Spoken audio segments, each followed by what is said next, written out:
Hey everyone, Kyle once again, and welcome back to another movie review slash anniversary review slash revisit review. And we're now revisiting one of my favorite animated films that I loved growing up. So this time from 1988, 30 years. So like I said, I reviewed this film as well as the whole entire film series, as well as the TV show as well. So I'm going to revisiting the 30th anniversary of one of my favorite animated films of The Land Before Time.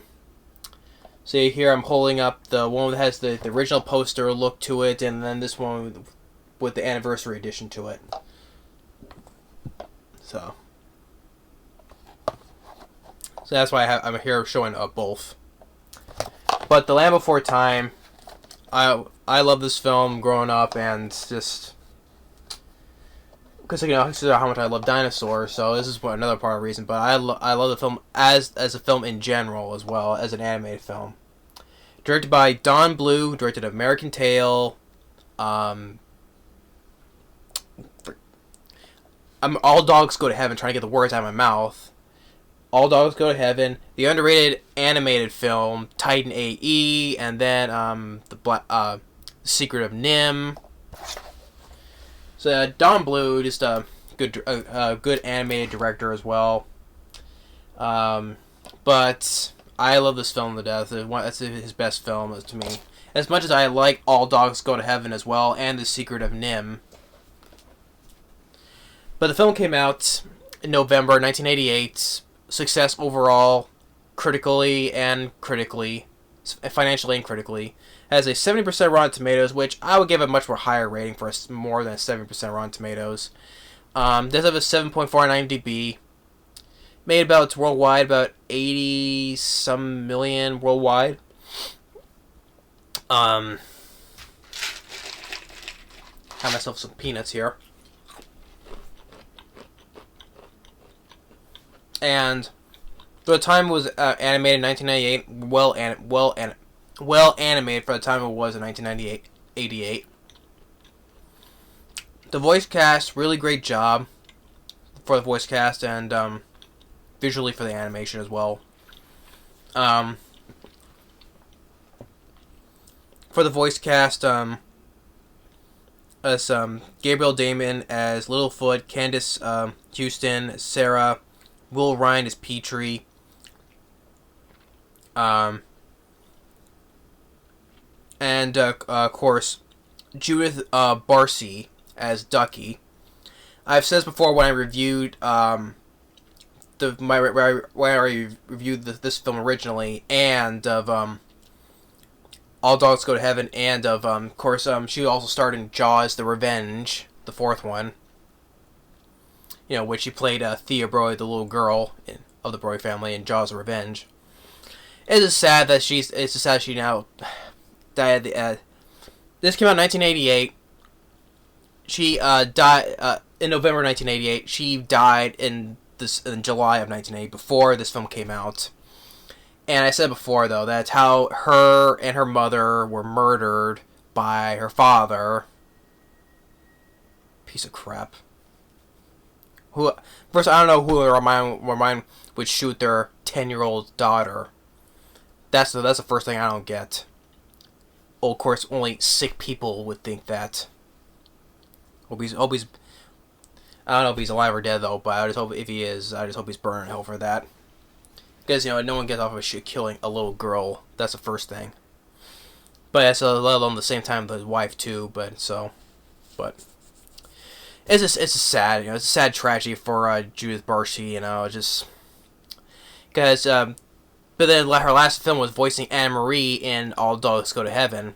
Don Bluth said that she was really her voice acting in using her in his films were astonishing. He says, and he would love to use her more in future films though. But sadly, that's never gonna happen because she was murdered. Sadly. And I know that she was in Jaws: The Revenge, though, but I've talked about it and revisited on Jaws: The Revenge. But I said there were some positive things about it. About it. I know it's not. I know it's not great. I know it's still a bad film. I know that though. Even though I say it's not one of the worst I've seen, though, but I did say some positive things about it. Like one, for instance, the theme, the music, the score, especially the theme, some of the underwater sequences. I think I said that, and but Judith Barsi also as well, that she was not bad. She was doing the best she can, and just it just totally sucks. And just I know Jaws Revenge is not loved by everyone, believe me, but I can clearly see why it's so bad. But I did say positive things about it though, so I not I don't like the film still though, but I can still watch it though, just for some of the things I've said.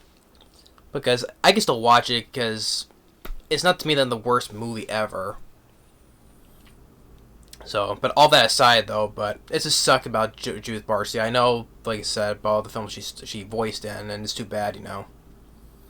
But yeah, for her voice role as Ducky, good, really good, I would say, as well as the rest of the voice cast. And as for the other supporting voice, we got Pat Hingle as well, who's the narrator as well, and Pat Hingle played Commissioner Gordon from Tim Burton's Batman all the way till Batman Robin, as well as starring Maximum Overdrive and some other films as well. And Helen Shaver, who voices Littlefoot's mother, which Helen Shaver, she was in the original Amityville Horror, as well as Tremors 2 Aftershocks. And how the film opens up, the bright circle, talked about the dinosaurs, the sharp teeth, basically, well, in this case, the carnivore ones, they call them sharp teeth. And it shows how our characters have been born. You got Sarah, who was just always acting tough. She was even acting tough, even when she was being hashed. So, because her kind of thing, they're always right and tough and all that. Three horns, basically Triceratops. And you see, other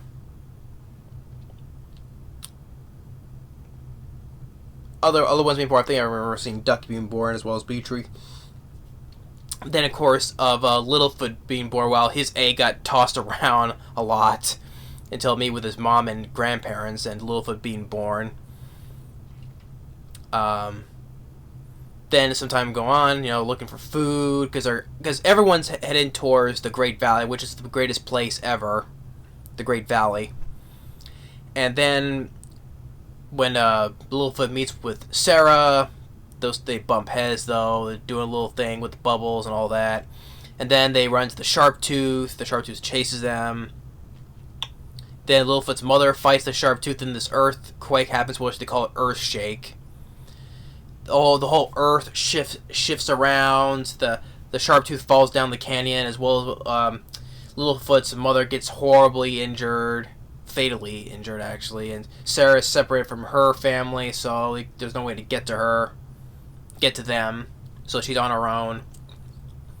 And to Littlefoot, it's a sad moment where, usually how the way it's animated, make it very dark and emotionally dark and sad. So when she tries to get up but she can't, and she's dying, and he tells Littlefoot some advice, let your heart guide you, and all this stuff to get you to the Great Valley. And then she's not talking anymore. He's like, Mother? She's gone. So now he's on her own. No, he's on his own. And meets with Sarah though, but she doesn't want anything she doesn't want to go with him.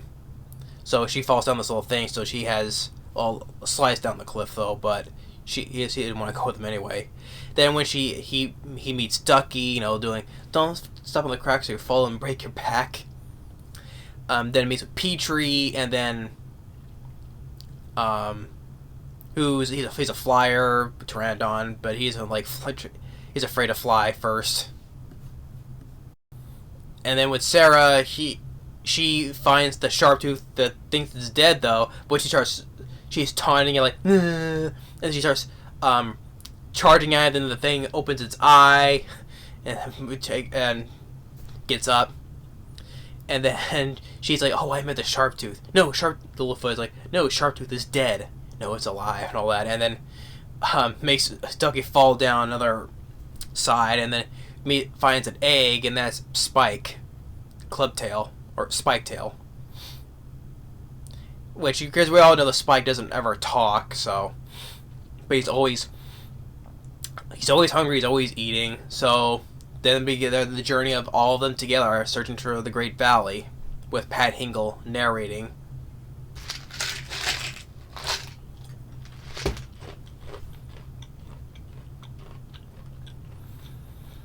So,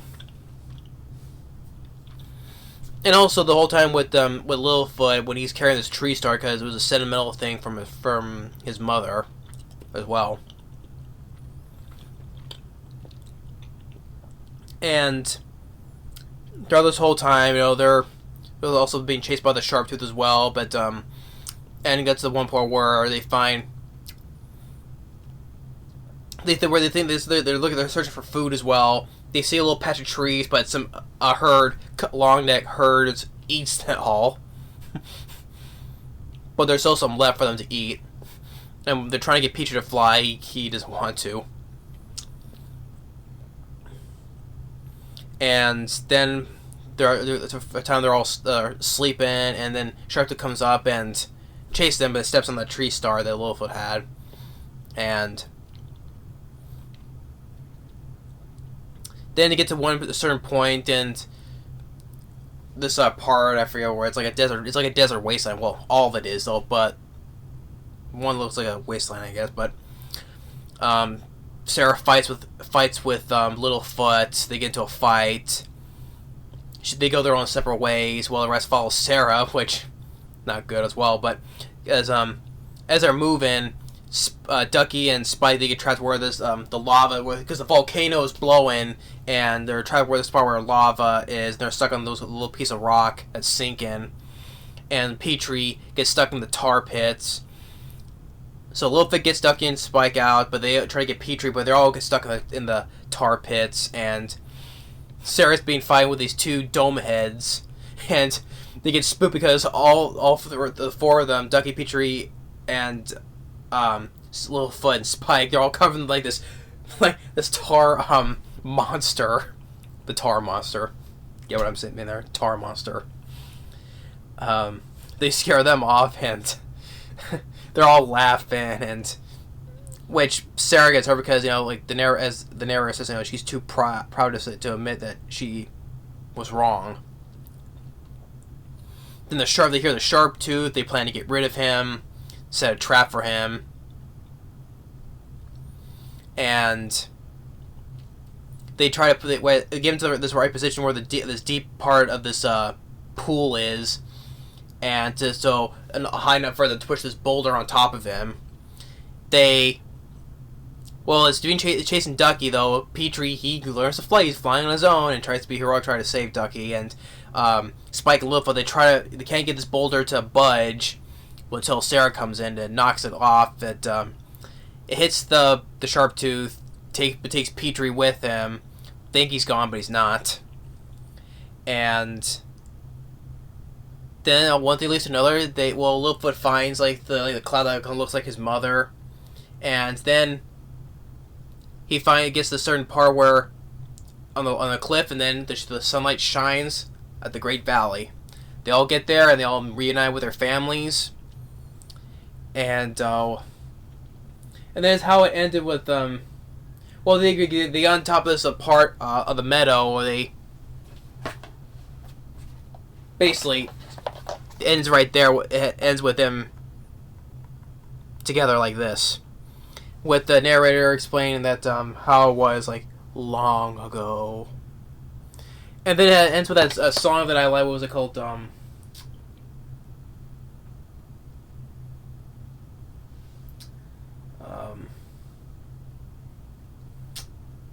It was during the credits. I think it was if we hold on together. I think it was. Yeah. If we hold on together. By Diana Ross. So, but The Land Before Time. Love this film. It's definitely a classic as well. And due to the success, it spawned several direct-to-video sequels as well as a TV show, in which you can check back. I reviewed all of them, including the new one that came out a couple years ago, as well. called Journey of the Brave. I reviewed all the sequels. My favorite ones were the ones all the way up to the fifth one. But as a favorite of the sequels to me though, because I watched it the most, was number 2, The Great Valley Adventure. I love that sequel. Then The Time of the Great Given. Then The Journey Through the Mists, the fourth one, and then the fifth one, The Mysterious Island. Yeah. Yeah, there was the Mysterious Island, which they reunite with Chomper. Yeah, and then I do like The Secret of Source Rock as well, the sixth one, with the whole thing with bad luck and all that. But yeah. But my favorite is the first 5 movies. Well, the first 4 direct-to-video sequels. But the second one is my favorite one of all the sequels. But this is definitely a classic, and 30 years later, still a classic, one of the most classic animated films to me. And I enjoy this franchise. I even enjoy the TV show as well. It was I've said before. I've said this before because there was like wish they would make before Journey of the Brave came out. There was like other different titles they could make. That I like to see make as films. There was like Sparkling Forest or something like that though, or some other different titles. I'd like to see those. But how many years has it been since the time gap between the Wisdom of Friends and before Journey of the Brave came out? And Journey of the Brave came out a couple years ago, and now since this still hasn't, maybe because it's finally time for the franchise to end, which understandable because there's no need to keep on. Some people say no need to keep making a franchise going on and on and on, which I do understand that because there's certain franchises that needs to stop, like the Predator franchise, the Alien franchise, to be exact, which it would stop with those. But of course, as well as the Rocky films like Creed 2. It's another franchise that needs to stop. But hey, as long as they keep making money, they're just going to keep on making more of them. But yeah, but beside all that though, but I can see why if they want to finally stop making more films for this franchise, it's understandable though. But this is they make these little titles though, but never get made though, because I would like to be interested to see, because I'm like that. So. But I still love the first one. 30 years later, it's still a classic. And I enjoy the sequels as well, the TV show. I enjoy these characters as well. I always enjoy these characters. Littlefoot, Ducky, Petrie, Spike, Sarah. Chomper as well. But the voice cast in this film do a really good job, especially, for Judith Barsi, who voiced Ducky. Right there. Sad tragedy. Sad tragedy. And this is the only thing also, it was produced by George Lucas, Steven Spielberg as well. Of course, you got Frank Marshall and Kathleen Kennedy, the whole thing with the Star Wars franchise. I'm not getting into that by now, but still. But George Lucas and Steven Spielberg as well. Don Bluth, well done directing. Like I said, I enjoy American Tail. I enjoy Secret of NIMH. Of course, All Dogs Go to Heaven. Titan AE is an underrated animated film. I reviewed that. Also, of course, as well, after him, he also directed Anastasia as well, which I have to review that film, Anastasia, too. Although I'm not too quite fond of his lesser known films like A Troll in the Park and The Pebble Can Dance, I think it was. I forget. The Penguin and the Pebble. But this film, American Tail, Secret of NIMH, All Dogs Go to Heaven, Anastasia, and Titan AE. So, but this is still a classic 30 years later. It still is. But yeah, so that's me revisiting of The Land Before Time. Childhood film that I loved growing up. I still do to this day. Love this film to death. But thanks for watching, and stay tuned on the next movie review. Later.